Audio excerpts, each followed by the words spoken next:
Mike, the family who knows the suspect says they have not heard from him in the last 6 or 7 years since he left the state of Ohio. The woman that I spoke with tonight, who tells me that her father knows the suspect's father, that he came to Cincinnati in March of 2010 or 2011, and he briefly stayed with her family in a rental townhouse for 2 weeks.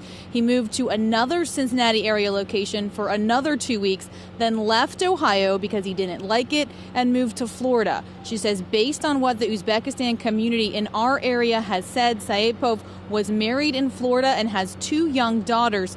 Tonight, they were surprised to see his face on the news, said he was quiet, kept to himself when they knew him, and they feel sorry for what has happened and for his parents. Now, that family still lives in this same complex, but they no longer live in the unit where the suspect stayed with them 6 or 7 years ago. They have since moved to another unit in this complex. Tonight, no one from this townhouse complex wanted to talk with us on camera, and the owners of the property asked us to leave the property. We also have been able to uncover that a business by a person with the same name as the suspect is registered with the Ohio Secretary of State at this same address in Sims Township.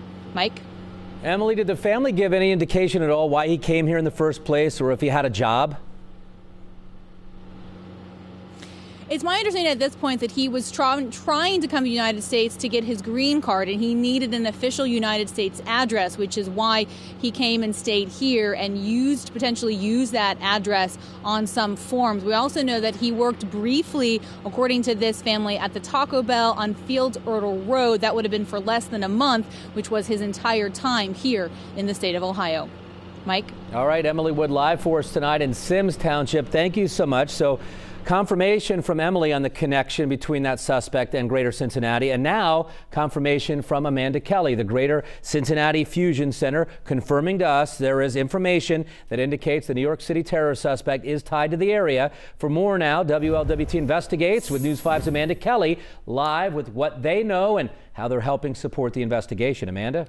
Yeah, well, Mike, the director of the Fusion Center told me tonight the terror suspect responsible for killing 8 and injuring more than a dozen others in New York City this afternoon is tied to Ohio. Now, the Fusion Center is digging into databases to find out as much information as they can about Saipullo Saipov. Investigators train for events just like this, and although they never hope a terrorist attack will happen, they prepare for them on a regular basis. As the Fusion Center gathers information on the terror suspect locally, they can share any data in real time with other fusion centers around the country, along with federal investigators. That information, we're told, can be crucial.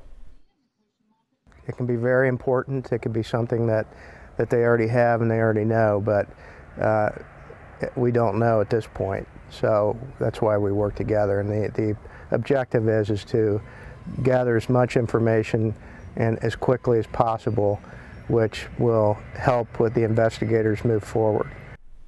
Now, the director telling us tonight events like today's terror attack are a good reminder if you see something suspicious to report it. Mike. In another high-profile case earlier today that the Fusion Center was involved in, very busy day for them. There was a murder suspect out of Utah, also with ties to Cincinnati.